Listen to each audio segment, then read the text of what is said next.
Especial de prensa en Iquique Televisión, en esta oportunidad para conversar con el senador Fulvio Rossi. ¿Qué tal, Fulvio? Bienvenido una vez más a Iquique Televisión. Gracias, Reinaldo, por la invitación. Quería partir esta conversación. Nosotros te hemos entrevistado muchas veces, tú has estado en el programa, has estado en Masa Crítica, has estado muchas veces en el canal, con una reflexión más de fondo. Hasta hace algún tiempo, 5 años, 8 años probablemente, ser político en este país, ¿cierto?, era una condición de dignidad, ¿cierto? Tú te podías transitar por la calle sin que nadie te increpara, no habían mayores cuestionamientos.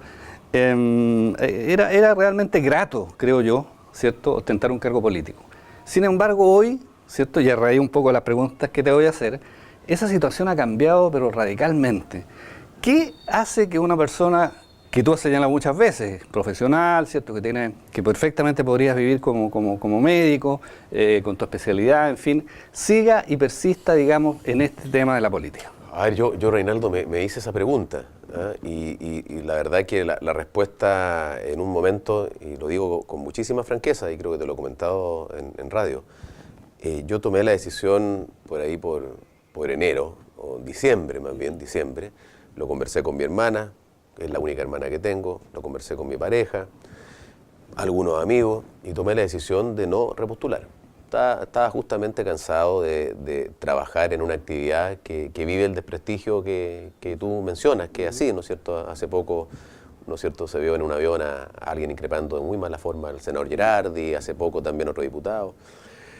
Pero la verdad es que en vacaciones, en febrero, y te digo, era una decisión tomada, tan tomada que estaba viendo alternativas, de hecho estaba pensando en ir a hacer un máster de salud pública o a la Universidad de Columbia, Nueva York o a Harvard. Estaba haciendo clases para perfeccionar mi inglés y estaba intoxicado, esa es la verdad. Y en vacaciones, la verdad, cuando uno medita, profundiza las cosas, me di cuenta que la política de alguna manera es una parte demasiado importante en mi vida. Entonces no se trata de que yo estoy en política porque no tengo otra cosa que hacer. A lo mejor a algunos les pasa eso. Y la gente dice muchas veces, están aquí para ponerse en la teta del Estado. Yo la verdad, del punto de los ingresos, los parlamentarios no ganan nada de mal. Pero yo, del punto de vista económico, tengo una profesión y una especialidad y una subespecialidad que me permitiría vivir, incluso diría, mejor y más tranquilo. Entonces para mí nunca fue ese un tema. Cuando a los 29 años tomo la decisión de ser diputado y no irme, en ese momento me iba a ir a un posgrado a la Universidad de Florencia, a hacer un posgrado en cirugía de rodilla y medicina deportiva. Tomé la decisión porque tenía algo que me decía que no iba a ser plenamente feliz si no canalizaba mi vocación pública, esa misma vocación que me llevó a ser presidente de la Federación de Estudiantes de la Católica o a ser dirigente del Colegio Médico. O dirigente del partido político, que llegue a ser presidente del Partido Socialista y secretario general. Entonces ahí vuelvo, ¿no es cierto?, en esa reflexión a decir, mira, y por otro lado, mis detractores, básicamente, ¿no es cierto?, el sector del sorismo y Gutiérrez, me han hecho la vida imposible, muchas querellas injustificadas, la cantidad de querellas que no han llegado a nada son infinitas. Hoy día está destapándose la olla cuando aparecen otras víctimas querellándose ahora por calumnia. Y dije, no voy a dejar a esta región en manos de estas personas y voy a trabajar por reconquistar, ¿no es cierto?, la confianza de la gente de mi región, la ciudad donde nací. Y ahí está, y en eso estoy. Ese fue mi proceso. ¿Y cómo te ha ido en eso? Porque ahora tienes que recolectar firmas, ¿cierto? Ya sí. no estás con el partido. Yo no, fíjate que no, para mí lo del partido siempre es algo doloroso, terminar la militancia después de más de 30 años, de un partido que ha ocupado todos los cargos, desde el mínimo cargo hasta el máximo. Pero no es solo la militancia, terminaste bastante enemistado con Escalona, con algunos dirigentes, y ahí fue más que nada a mí lo que yo lo señalé en una carta y lo he dicho en varios programas nacionales. Me molestó la hipocresía. Porque efectivamente en otra historia, en otro contexto, sin los cuestionamientos que hay hoy día, con un sistema legal distinto, yo efectivamente, ¿no es cierto?, recurrí a una empresa de la región para financiar las campañas de varios concejales y alcaldes por la vía de los aportes reservados legales. Eso ha quedado más o menos acreditado en la investigación. Sin embargo, cuando veo el reportaje me doy cuenta de que como Escalona o Andrade señalaban que, oh, mira, estoy sorprendido, ellos rentaban con estas mismas empresas. O sea, hacían negocios. Sí. Dije, el nivel de hipocresía, yo no puedo estar con gente así. Esa fue mi reflexión final y prefiero, y eso estoy mucho más tranquilo, va a ser mucho más difícil, porque el partido es un paraguas, el partido, ¿no es cierto?, te respalda. hasta te aporta financiamiento para campañas que son caras. Sin embargo, hoy día me siento muy bien desde mi condición de independiente y me ha ido bien. Fíjate que llevo todos estos meses en la calle conversando con mucha gente, trabajando, dialogando, generando cercanía y confianza, explicando también, porque cuando hay radios que todos los días lo único que hacen, porque es llamativo que algunas personas tienen una obsesión conmigo, porque de lo único que hablan es de mí, y me he sentido muy reconfortado, o sea, me siento muy acogido y tengo la sensación de que me va a ir bien en esta elección. Ahora, sí, aunque me vaya mal, eso es la otra reflexión, también uno madura a los 46 años, yo no tengo ya 30, en la vida se gana y se pierde. Incluso en las peores derrotas tú sacas lecciones y creces. Así que tampoco se me va la vida en una derrota, aunque voy a hacer todo lo posible por ganar. Cuando se produjo este quiebre, tú señalaste que eventualmente, digamos, podía, después de congelar la militancia en el PS, en fin, podías volver al PS. ¿Volverías en este minuto al Partido Socialista? Ya el Partido Socialista tomó una opción también que creo que no va acorde a lo que el país necesita. ¿En qué sentido? Tenemos un Partido Socialista súper radicalizado, en una lógica casi refundacional, que reniega de las cosas muy buenas que hizo el Partido Socialista al interior de la Concertación. Porque hay que reconocer que hubo periodos de la historia de Chile, de la Concertación, que fueron muy positivos para el país. El crecimiento económico, la apertura, ¿no es cierto?, a nuevos mercados, la legislación laboral, la legislación en materia de justicia, las reformas que se hicieron.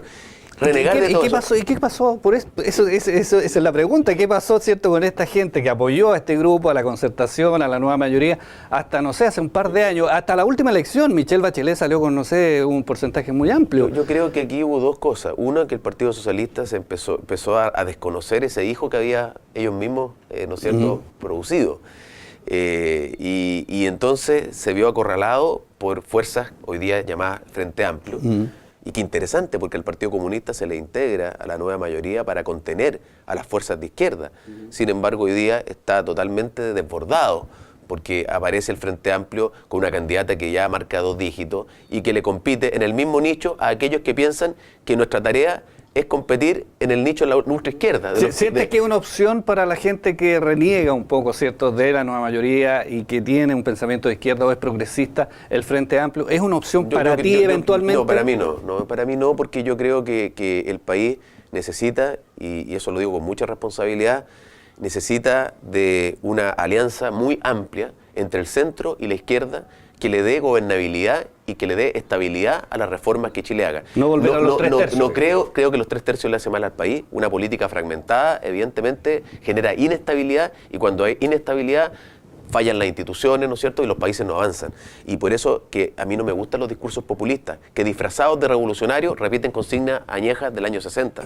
Esos discursos justamente refundacionales, de que aquí la historia comienza, como si todas las cosas que se han hecho son todas malas. Yo tengo una lógica distinta, creo que hay que cuidar las cosas buenas que hemos hecho y cambiar muchas otras cosas.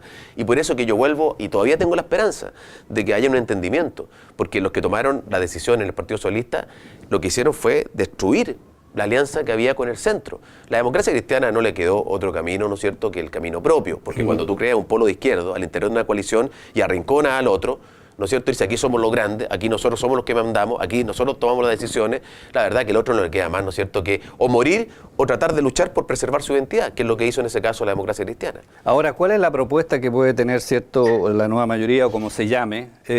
Porque ayer, cierto, la presidenta en la cuenta pública dice que se han terminado, cierto, ya todo lo que es cierto, esta economía neoliberal, en fin, y estamos en otra etapa.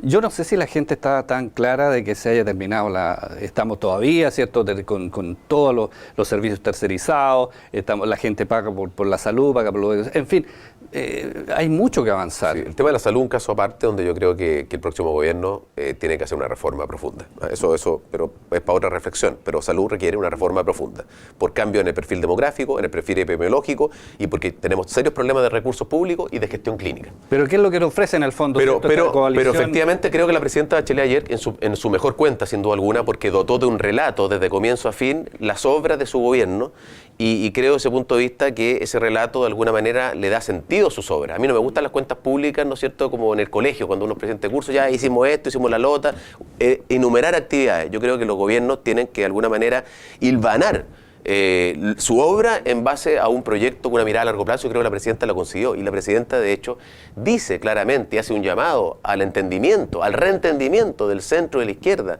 que es la única manera, dice ella, justamente de enfrentar el mundo progresista a los desafíos del futuro. Pero efectivamente hubo cambios muy profundos en educación. Hoy día casi 500.000 jóvenes no pagan la educación escolar, hay 250.000 y va a haber 400.000 que no van a pagar la educación superior. Hay un cambio muy importante en la educación pública. La carrera docente permite no solo que los profesores ganen más plata y tengan mejores condiciones laborales, que menos horas dentro de la sala de clase, sino que también se perfeccionen, atrayendo a los alumnos más notables, más destacados. Tenemos reforma importante en el ámbito tributario y se derrumban los mitos. Es decir, el 0,1% de la ciudadanía, el 0,1%, los más ricos, están haciéndose cargo del 70% de la reforma tributaria. Y del incremento que significó la reforma tributaria, el 10% más rico pagó más del 90%. Por lo tanto, era falso que esto iba a afectar a la clase media. Entonces, ¿y por qué este avance, Fulvio, como lo ves tú, como lo dice ayer la presidenta Bachelet, no ha sido refrendado en las encuestas, por ejemplo? Apenas un 31% todavía recibe la presidenta. Primero, creo que la coalición es una coalición que no estuvo a la altura.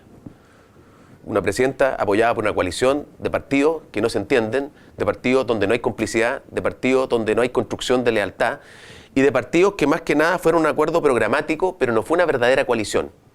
Nunca funcionó como la concertación, la nueva mayoría, como una coalición de verdad. Y cuando eso ocurre, es evidentemente que es muy difícil además para la presidenta, que es jefa de Estado y es jefa de gobierno en Chile, ser también jefa de coalición. Ayer trató de hacerlo, trató de mostrar un camino. Pero con una coalición fragmentada, quebrada como esta, era muy difícil que el gobierno tuviera éxito. Segundo, ¿sí? Creo que el gobierno también pecó de un voluntarismo excesivo. Se trataron de hacer demasiadas reformas y demasiadas batallas cuando tú tenías un ejército más pequeño. Entonces ahí también hubo errores, y creo que este gobierno debió haberle dado más importancia al crecimiento económico y al empleo. Yo creo que esa es la autocrítica que uno tiene que hacer. El crecimiento económico es muy importante, y aquí se satanizó el rol que puede jugar la empresa privada, y la empresa privada en un país genera empleo, puestos de trabajo, y eso la gente lo resiente, y lo vemos en Tarapacá, ¿no es cierto?, la cifra de desempleo. Entonces se cometieron muchos errores, naturalmente, creo yo, por este voluntarismo y por algunos grupos más radicalizados que quisieron decir hay que cambiar todo, cuando había muchas cosas buenas que uno podía preservar. Oye, Alejandro Guillé, ¿es la persona que va a lograr aunar y reunir nuevamente estas fuerzas? Tú no estabas por él, estabas por Ricardo Lagos. Yo la verdad que creo que un líder político tiene que inspirarte. Y para mí, un líder político no basta que esté bien en una encuesta para que me inspire. El Lago lo conozco de chico, lo conozco en la clandestinidad en Iquique, a los 14, 13 años, lo conozco después siendo presidente de la FEUC, estuve apoyando su campaña. ¿No te convence Alejandro Guillé todavía? Y la verdad, claro, no me convence porque veo su postura errática, cuesta saber lo que piensa, no veo que marque, ¿no es cierto?, posición respecto a muchos temas. Y claro, como yo soy independiente, eso me da cierta libertad. Yo respeto mucho la trayectoria de Guillé como periodista, ¿te fijas? Pero yo respeto mucho tu trayectoria como periodista, pero no sé cómo sería si tú te proclamas, ¿no es cierto?, candidato a presidente de la República. No, de verdad te lo digo, con mucha franqueza. Ahora, claro, aparece Beatriz Sánchez, casi con la misma historia, empiezan a hablar casi de lo mismo. Nos queda un minuto nada más, Fulvio. Sí. Entre Beatriz Sánchez y Alejandro Guillé, ¿qué va a votar la gente, digamos, en segunda vuelta eventualmente? Yo creo que, yo aspiro todavía que sea capaz la nueva mayoría, en base a ideas, de reentenderse, de reencontrarse. ¿Y si el escenario es Beatriz Sánchez, qué va a pasar? Es que, ¿Tú vas a votar por Beatriz Sánchez, me imagino? ¿O por Sebastián Piñera? No, tú dices que si fueran los dos. Sí. No, yo espero que en ese caso Guillé o Carolina Goich lleguen a segunda vuelta. Ahora, pero si llega Beatriz Sánchez, ¿qué vas a hacer tú? A ver, esa es la pregunta. No me quiero poner en ese escenario, la verdad, pero sí quiero decir una cosa, que ojalá que la democracia cristiana y la izquierda democrática, porque hay una izquierda totalitaria en este país, que son los que creen que la historia comienza con ellos y que no hay espacio para el diálogo y para encontrarse en el diálogo. Porque yo soy de aquellos que piensan, y eso no me hace ser, ¿no es cierto?, menos de izquierda, que es necesario escuchar al otro. Porque en este país tenemos gente que no piensa lo mismo que yo. Yo he aprendido eso incluso en el debate de temas como valórico, la interrupción del embarazo. Yo la he impulsado con fuerza, el matrimonio igualitario. Pero también trato de escuchar, de empatizar con el que piensa distinto. Y a lo mejor a partir de ahí uno logra avanzar. Creo que esa fue la base de gobiernos anteriores. Yo creo que el Goich y Guillé debiesen buscar un entendimiento. Yo creo eso sinceramente. Bueno, Fulvio, queremos agradecerte que nos haya acompañado en esta entrevista. Por supuesto, vamos a seguir conversando en el transcurso del año. Muchas gracias. Especial de prensa en Iquique Televisión, en esta oportunidad con el senador Fulvio Rossi.